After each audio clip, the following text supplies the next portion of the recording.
प्राचीन काल की बात है। सूरजपुर के राजा ने अपनी बेटी का विवाह बड़ी धूमधाम से किया। उनके मित्र चांदपुर के राजा भी उस शादी में शामिल हुए। उन्हें बड़ी प्रसन्नता हुई और जब वह महल में वापस गए तो उन्होंने अपनी रानी को सारा हाल कह सुनाया। दूसरे दिन वह सुबह टहलने के लिए निकले तो नदी के किनारे उन्होंने देखा कि सूरजपुर के बाराती वहाँ पर डेरा डालकर बैठे हुए हैं और उनके कान में एक आवाज़ आई कि राजा ने इतना सब कुछ तो दिया, हाथी घोड़े, लेकिन हाथी घोड़ों को बांधने के लिए खूंटा नहीं दिया, तो इससे क्या फ़ायदा हुआ। तो एक बुजुर्ग की आवाज़ आई कि अरे खूंटा नहीं दिया तो बेटी का हाथ खूंटे की तरह से बांध कर इस्तेमाल कर लिया जाएगा। ये बात सुनकर सूरजपुर के सिपाही और उनकी बेटी को बहुत दुख हुआ। चांदपुर के राजा अपने महल में वापस लौटे, उदास हो गए कि बताओ, बेटी के विवाह में इतना खर्च करने के बाद भी अभी बाराती संतुष्ट नहीं हुए। उनकी रानी आई, उन्होंने कहा क्या बात है राजा, आप बहुत उदास दिख रहे हैं। उन्होंने कहा कि अब मैंने ये सोच लिया है कि मेरे राज्य में कोई भी बेटी होगी तो वो जिंदा नहीं रहेगी, क्योंकि बेटी का विवाह करने के बाद लोगों को बहुत दुख होता है, तो बेटी पैदा ही ना हो। जिसके भी बेटी पैदा हो वो उसको तुरंत मार दें। ये सुनकर रानी एकदम घबरा गई। क्या कर सकती थी, राजाज्ञा हो चुकी थी। धीरे धीरे दिन बीतते गए। रक्षाबंधन का त्यौहार आया तो उनके राजकुमार ने कहा, माँ, मेरी भी बहन होती तो मैं राखी बंधवाता। तो उन्होंने कहा, बेटा, तुम्हारे पिता ने तो राजाज्ञा कर दी है, अब तो किसी की बेटी हो नहीं सकती। उन्होंने कहा, नहीं माँ, ऐसा नहीं होगा, बेटियां तो पैदा होंगी और जो भी राजमहल में बेटियां हैं जो ब्याही गई हैं वो अभी मायके आएंगी, तो उनसे तो मैं राखी बंधवा लूँगा, लेकिन कन्या का जन्म होना शुभ होता है। माँ को ये बात अच्छी लगी तो उन्होंने अपने बेटे को समझाया, ठीक है, देखो, ईश्वर की इच्छा होगी तो तुम्हारी भी बहन होगी। रानी गर्भवती हुई और उन्होंने कन्या को जन्म दिया। लेकिन राजा उस समय राजकार्य से बाहर गए हुए थे, तो उन्होंने अपनी दासी को समझा दिया कि इस बेटी को राजा के सामने कभी पढ़ने मत देना, इसको छत के ऊपर वाले कमरे में छुपा कर रखना और इसकी वहीं पर परवरिश करना, देखभाल करना। धीरे धीरे कन्या बड़ी होती गई। एक दिन राजा आंगन में खड़े हुए थे और एक लोटे में जल रखा हुआ था। उसमें उन्हें एक कन्या की परछाई दिखाई दी। ऊपर से वो कन्या राजकुमारी झांक रही थी। तो राजा ने पूछा, ये कन्या यहाँ कहाँ से आ गई। रानी ने जब सच्चाई बताई तो राजा बहुत क्रोधित हुए और उन्होंने कहा कि ये राजकुमार के आदेश पर ये तुमने कन्या को जन्म देकर पालन पोषण किया है, इसलिए राजकुमार को देश निकाला दिया जाता है। राजकुमार को देश निकाला दे दिया गया। राजकुमार आखेट करने के लिए गए थे और जब वह लौटे तो देखा कि एक तख्ती लगी हुई थी जिसमें राजकुमार को देश निकाला दिया गया।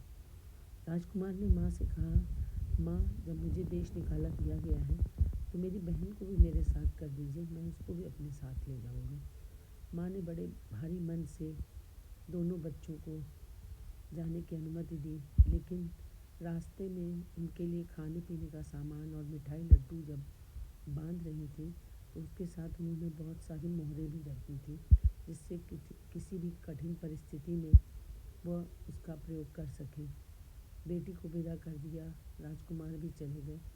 वो वन में जा कर के एक झोपड़ी बना कर के रहने लगे। राजकुमार दूर जा कर के कुछ काम करता और बेटी घर में रहती। कुछ दिन बीतते गए। उसके बाद एक दिन राजकुमारी ने कहा, भैया, तुम काम पर चले जाते हो तो मैं बहुत अकेली हो जाती हूँ, मुझे एक चिनैया मुनैया ला कर दे दो, जिससे मैं उनके साथ खेला करूँगी और मेरा समय भी कट जाएगा। तो राजकुमार ने वैसा ही किया, उसके लिए चिनैया मुनैया ला कर रख दी। वह उनको दाना देती, खाना देती और इस तरह से उनके दिन आराम से सुख से कट रहे थे। राजकुमार की भी कमाई अच्छी होने लग गई थी। इस तरीके से दिन बीतते गए। एक दिन वह खेल में लगी हुई थी और अपनी चुनैया मुनैया को दाना देना भूल गई, पानी देना भी भूल गई। तभी तक देखा कि वो चुनैया मुनैया एकदम निढाल पड़ी हुई थी। उन्हें एकदम मृत अवस्था में देखकर वह रोने लग गई। तभी तक दूर से एक बुढ़िया के आने की आहट लगी। बुढ़िया ने आकर कहा, क्यों बेटी, तुम रो क्यों रही हो?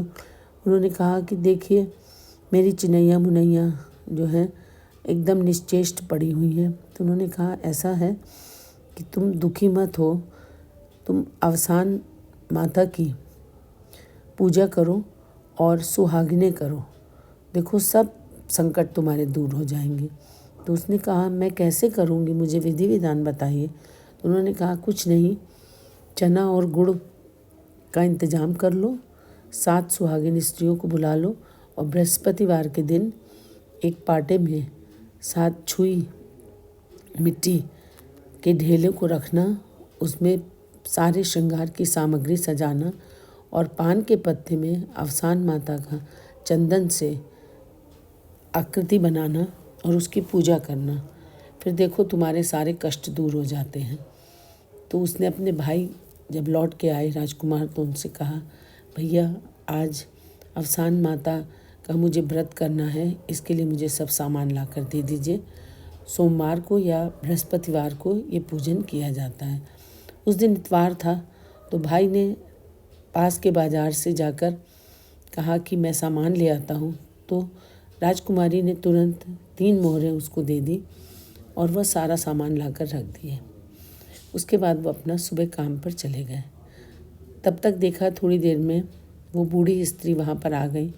उन्होंने कहा कि तुमने बेटी सब सामान मंगा लिया? उन्होंने कहा, हाँ माता, सब सामान आ गया है, अब आप सुहागिन स्त्रियों का व्यवस्था कर दीजिए। तो उन्होंने कहा, ठीक है। जब उन्होंने खोला तो देखा कि उसमें चने जो थे वो भुंजे हुए नहीं थे। अब वो बड़ी चिंता में पड़ गई कि चने कैसे भुनवाएं। तो उसने पास निकलते हुए कुछ यात्रियों से कहा कि अरे भाई, मेरे चने भुनवा दीजिए, एक बारात निकल रही थी। तो बारातियों ने कहा, अरे मैं तुम्हारा चना भुनवाने लगूंगा तो मेरी तो बारात बहुत दूर चली जाएगी, तो मैं तो अभी नहीं भुनवा सकता। वो लोग आगे बढ़ गए। तब तक कुछ लोग अर्थी लेकर जा रहे थे, तो उसमें उसने कहा कि अरे भाई, मेरे चने भुनवा दीजिए। उन्होंने कहा, हम तो दुख में हैं। लेकिन वहाँ पर एक बुजुर्ग थे, उन्होंने कहा, अच्छा बेटी, कोई बात नहीं, हमको तुम चने दे दो, हम उसको भुनवा देंगे और उसके ऊपर तुम थोड़ा सा गंगा जल डाल देना, शुद्ध कर देना उसको। तो उसने कहा, ठीक है, मैं ऐसा करूँगी। और वो बूढ़े व्यक्ति उसका चना लेकर के भड़भूजे के पास चले गए और जैसे जैसे भड़भूजे के भाड़ में चने भुनना शुरू हुए, वैसे वैसे जो उनका मुर्दा था वह जागृत होने लगा और थोड़ी देर में वह उठकर बैठ गया। सब में प्रसन्नता की लहर दौड़ गई। उन लोग चने के साथ साथ आए और बोलने लगे कि अरे, ये देवी कौन है जिसने कि हमारे मुर्दे को जिंदा कर दिया। तब तक उधर दिखाई दिया कि जो दूल्हा जिसने मना कर दिया था बारातियों ने, उनका दूल्हा बिल्कुल मुरझा गया। वो लोग आए कि अरे, वो कौन थी जिसने कुछ कर दिया जिससे कि मेरा दूल्हा एकदम मुरझा गया। तो वो निकली राजकुमारी और उसने कहा, ना तो मैंने आपके दूल्हे को मुरझाया है और न मैंने आपके मुर्दे को जिलाया है, ये सब अवसान मैया की कृपा से हो रहा है। आप सब भी आएँ और यहाँ पर अवसान मैया की पूजा देखें और आप भी जाकर अपने घर में करिएगा। उन लोगों ने वहाँ पर देखा कि 7 स्त्रियाँ जो देवी का रूप थीं, वह अवसान माता की कृपा से वहाँ पर उपस्थित थीं। उन सुहागिनों का यथाविधि पूजन किया गया, उनको सिंदूर लगाया गया, मिठाई खिलाई गई, पूजा की गई, महावर लगाया गया और एक चौकी में पीले रंग का कपड़ा बिछाकर, जैसा अवसान माता की पूजा का विधान बूढ़ी माता ने बताया था, वैसे ही सब किया गया और पूजन संपन्न हो गया। सब ने प्रसाद लिया और सब प्रसन्न चित्त होकर अपने घर चले गए। राजकुमार जब लौटे तो देखा कि उनकी बहन बहुत प्रसन्न थी और खुशी के मारे उसने कहा, देखो भैया, आज हमारी सारी पूजा हो गई और हम लोग कितने प्रसन्न हैं। हमारी माता जो आई थी, बूढ़ी माता, उन्होंने सारी पूजा संपन्न करा दी। इधर दूल्हे के घर में जाकर उन्होंने भी अवसान माता की पूजा की और उनके घर में भी जो उनका दूल्हा था वो स्वस्थ हो गया। उधर मुर्दा तो पहले ही जिंदा हो गया था, वहाँ तो खुशी की लहर दौड़ ही रही थी। इधर राजा की तबीयत कुछ खराब हो गई और राजा को रात में स्वप्न आया कि आप भी अपने राजमहल में अवसान माता की पूजा करवाइए, जिससे कि आप स्वस्थ हो जाएं, और अगर आप ऐसा नहीं करेंगे तो आपके राज्य का विनाश हो जाएगा। राजा ने सुबह उठकर रानी से सारी कथा सुनाई। रानी ने तुरंत एक सिपाही को भेजा कि जाओ राजकुमारी और राजकुमार को ले आओ। जब वह राजकुमार को लेने के लिए गए तो वहाँ पर देखा कि एक महल के आगे घोड़ा बंधा हुआ था। वो तुरंत सिपाही पहचान गया और उसने परिचय दिया कि मैं चांदपुर से सिपाही आया हूँ, आपको लेने के लिए आया हूँ, आपके पिता की तबीयत बहुत ख़राब है। तो बेटी ने जब सुना तो उसने कहा कि पहले मेरे माता पिता से कहिए कि वो अवसान माता की सुहागिनें खिलाएं और 7 नारियों का पूजन करें, 7 सुहागिनों का, उसके बाद मैं आऊँगी। तो उसने सिपाही ने जाकर बताया।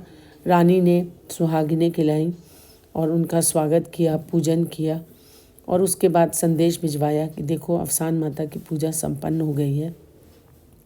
कन्या बहुत प्रसन्न हुई और वो अपने भाई के साथ राजमहल में आई और इस तरीके से अवसान माता की कृपा से राजकुमार, राजकुमारी, रानी और राजा सब प्रसन्न हुए और सभी नारियों ने मिलकर वहाँ पर राजा के राजगृह में खूब उत्सव मनाया गया। और इस प्रकार से जो राजाज्ञा उन्होंने लागू की थी कि किसी के भी कन्या होगी उसको मार दिया जाए, उन्होंने उसको राजाज्ञा को भी वापस ले लिया और पूरे चांदपुर में आनंद की लहर दौड़ गई। जैसे अवसान मैया ने उनके दिन अच्छे किए, वैसे ही अवसान मैया सबके ऊपर कृपा करें और सबके दिन अच्छे हों। यही भावना लेकर के आज अवसान मैया की जय कहते हुए इस कथा को यहाँ पर समाप्त करती हूँ। जय हो अवसान मैया की जय।